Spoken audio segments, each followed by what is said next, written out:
Hello everyone, আসসালামু আলাইকুম। কেমন আছেন সবাই? আই হোপ সবাই অনেক বেশি ভালো আছেন। আজ আপনাদের জন্য নতুন আরও একটি রেসিপি নিয়ে চলে এলাম। আজ শেয়ার করব কাঁচা আমের টক, ঝাল, মিষ্টি আমসত্ত্ব তৈরির সহজ একটি রেসিপি। কীভাবে খুব সহজেই আমসত্ত্ব তৈরি করে সারা বছর জুড়ে সংরক্ষণ করবেন তার সকল টিপস অ্যান্ড ট্রিক সহ আজকের রেসিপি। তো বন্ধুরা, কথা না বাড়িয়ে চলুন আমসত্ত্ব তৈরির মূল প্রস্তুত প্রণালীতে যাওয়া যাক। কাঁচা আমের আমসত্ত্ব তৈরি করার জন্য প্রথমে কিছু আম নিতে হবে। এখানে আমি প্রায় 2 কেজি কাঁচা আম নিয়েছি। আমগুলো খুব ভালোভাবে ওপর থেকে ধুয়ে নিয়েছি। এখন একটি পিলারের সাহায্যে আমের খোসা ছাড়িয়ে নিচ্ছি। আমি পিলারের সাহায্যে খোসা ছাড়িয়ে নিচ্ছি, তবে আপনারা চাইলে দাবটিতেও খোসা ছাড়িয়ে নিতে পারেন। আমের গায়ের সবুজ অংশ সহ আমের খোসাটা ছাড়িয়ে নিতে হবে। দেখুন, খুব ভালোভাবে খোসাটা ছাড়িয়ে নিয়েছি একদম পরিষ্কার করে। এক এক করে সবগুলো আমের খোসা ছাড়িয়ে নিয়েছি আর আমগুলো ওপর থেকে খুব ভালোভাবে ধুয়ে নিয়েছি, যাতে করে আমের গায়ে এক্সট্রা কষ লেগে না থাকে। এখন আমগুলো ছোট টুকরো করে কেটে নিতে হবে। কাঁচা আমের আমসত্ত্ব তৈরি করার জন্য অবশ্যই চেষ্টা করবেন আটিবিহীন আমগুলো নিতে, এতে করে আমসত্ত্বটা অনেক বেশি মসৃণ হবে। দেখুন, আমি ছোট টুকরো করে কেটে নিচ্ছি। এইভাবে করে একই প্রসেসে সবগুলো আম টুকরো করে কেটে নেব। দেখুন, এক এক করে সবগুলো আম টুকরো করে কেটে নিয়েছি আর কেটে নিয়ে আমগুলো সরাসরি পানিতে নিয়ে নিচ্ছি। এক এক করে সবগুলো আম পানিতে তুলে নিয়েছি। এখন হাত দিয়ে একটু কচলে ভালোভাবে ধুয়ে নেব, যাতে করে আমের কষটা পুরোপুরি ভাবে চলে যায়। আমের কষটা থাকলে তখন আমসত্ত্বটা খুব বেশি ভালো হবে না, দেখতে একটু কালচে কালচে মনে হবে। সেজন্য আমি খুব ভালোভাবে ধুয়ে নিচ্ছি। ধুয়ে নিয়ে আমগুলো পানি ঝরিয়ে নিয়েছি। এখন রান্নার জন্য সরাসরি চুলায় চলে যাব। চুলায় একটি প্যান বসিয়ে নিয়েছি। দিয়ে দিচ্ছি আগে থেকে কেটে ধুয়ে রাখা আমের টুকরোগুলো। সবগুলো আমের টুকরো প্যানে ঢেলে দিয়েছি। এখন এর সাথে অ্যাড করে দিচ্ছি 3 কাপ পরিমাণে পানি আমগুলো সেদ্ধ করে নেওয়ার জন্য। ঢাকা দিয়ে ঢেকে গ্যাসের ফ্লেম অন করে আমগুলো পুরোপুরি সেদ্ধ করে নেব। দেখুন, এই পর্যায়ে আমের কালারটা কিন্তু চেঞ্জ হয়ে এসেছে। ঢাকা তুলে আপনাদের দেখিয়ে দিচ্ছি আমগুলো পুরোপুরি সেদ্ধ হয়ে গিয়েছে, দেখেই বুঝতে পারছেন। এখন আপনাদের একটু চেক করে দেখিয়ে দেব। দেখুন, এখন একটি আমের টুকরো ভেঙে দেখাচ্ছি। সামনে একটু চাপ দেওয়ার সাথে সাথে ভেঙে একদম গলে যাচ্ছে। এমনটা হলেই বুঝতে পারবেন আমগুলো পারফেক্টভাবে সেদ্ধ হয়েছে। এখন গ্যাসের ফ্লেম অফ করে দিয়ে অপেক্ষা করব আমগুলো পুরোপুরি ঠান্ডা হওয়া পর্যন্ত। ঠান্ডা হওয়ার পর আমগুলো ব্লেন্ডার জারে করে পেস্ট করে নিয়েছি। এখন সম্পূর্ণ পেস্টটা প্যানে ঢেলে নিচ্ছি।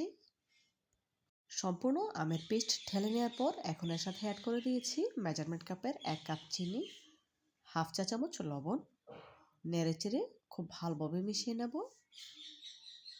মিশিয়ে নেওয়া হয়ে গিয়েছে। এখন গ্যাসের ফ্লেম অন করে দেব। অ্যাড করে দিচ্ছি 1 চা চামচ চিলি ফ্লেক্স, কয়েক ফোঁটা গ্রিন ফুড কালার। যেহেতু কাঁচা আমের আমসত্ত্ব তৈরি করব, সামান্য একটু কালার না দিলে দেখতে ভালো লাগছে না। সেজন্য সামান্য একটু পরিমাণে কালার অ্যাড করে দিয়েছি, তবে আপনারা চাইলে স্কিপ করতে পারেন, কোনো অসুবিধা নেই। আমি যেহেতু ভিডিও করছি, দেখার সৌন্দর্যের জন্য কালারটা দিয়েছি। এই কালারের কারণে আমসত্ত্বের স্বাদের কোনো তারতম্য হবে না, একদম পারফেক্ট স্বাদই পাবেন। শুধু দেখতে ভালো লাগবে সেজন্যই দেওয়া। খুব ভালোভাবে নেড়েচেড়ে আমসত্ত্বের মিশ্রণটা রান্না করে নিচ্ছি। যেহেতু আমের পিউরিটা এমনিতেই অনেক বেশি ঘন ছিল, সেজন্য খুব বেশি সময় ধরে রান্না করার প্রয়োজন নেই। খুব অল্প সময়ের মধ্যেই এই রান্নাটা করা কমপ্লিট হয়ে যাবে। দেখুন, এই পর্যায়ে আমের পিউরির মিশ্রণটা দেখুন কতটা ঘনত্ব। এর থেকে খুব বেশি ঘন করার প্রয়োজন নেই, তাহলে আবার খুব ভালোভাবে সেট করা যাবে না। এই অবস্থাতে রেখে গ্যাসের ফ্লেম অফ করে দিয়ে যে পাত্রে আমি আমসত্ত্বটা সেট করব সে পাত্রে ঢেলে নেব। গ্যাসের ফ্লেম অফ করে দিয়েছি আর গরম থাকা অবস্থাতে এদিকে একটি ডিশে আমি সরিষার তেল মেখে নিয়েছি। এখন এই ডিশটাতে আমি সরাসরি গরম থাকা অবস্থাতেই মিশ্রণটা ঢেলে নিলাম। এই কাজটি অবশ্যই গরম থাকতে থাকতেই করতে হবে, নয়তো খুব সুন্দরভাবে সেট করা যাবে না। স্প্যাচুলার সাহায্যে সমস্ত ডিশে খুব ভালোভাবে সমান করে নিচ্ছি, দেখে বুঝতে পারছেন। এখন আমসত্ত্বটা রোদ্রে শুকিয়ে নেওয়ার পালা। ফিরছি রোদ্রে শুকানোর পর। দুদিন রোদে শুকিয়ে নিয়েছি। দেখুন, আর ডিশ থেকে আমসত্ত্বটা তুলে নিচ্ছি। দেখুন কতটা পারফেক্ট হয়েছে, আমসত্ত্বটা দেখে বুঝতে পারছেন। এখন আমসত্ত্বটা কেটে রোলের মতো করে নেব।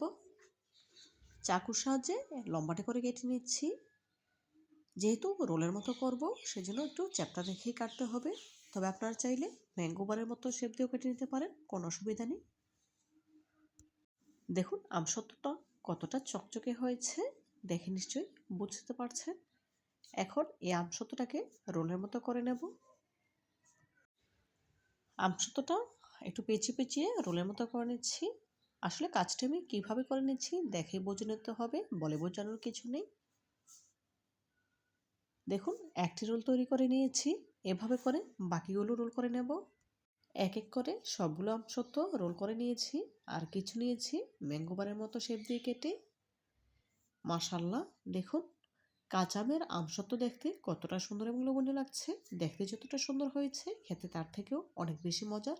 আপনারা একবার হলেও আমের সিজন থাকতে থাকতেই এভাবে কাঁচা আমের আমসত্ত্ব তৈরি করে খেয়ে দেখবেন, ইনশাআল্লাহ অনেক বেশি ভালো লাগবে। তো বন্ধুরা, আজকের মতো বিদায় নিচ্ছি। দেখা হবে নতুন কোনো দিনে, নতুন কোনো রেসিপিতে। ভালো থাকবেন সবাই, আর আমার জন্য দোয়া করবেন যেন প্রতিনিয়ত এমন আরও নতুন নতুন রেসিপি আপনাদের উপহার দিতে পারি।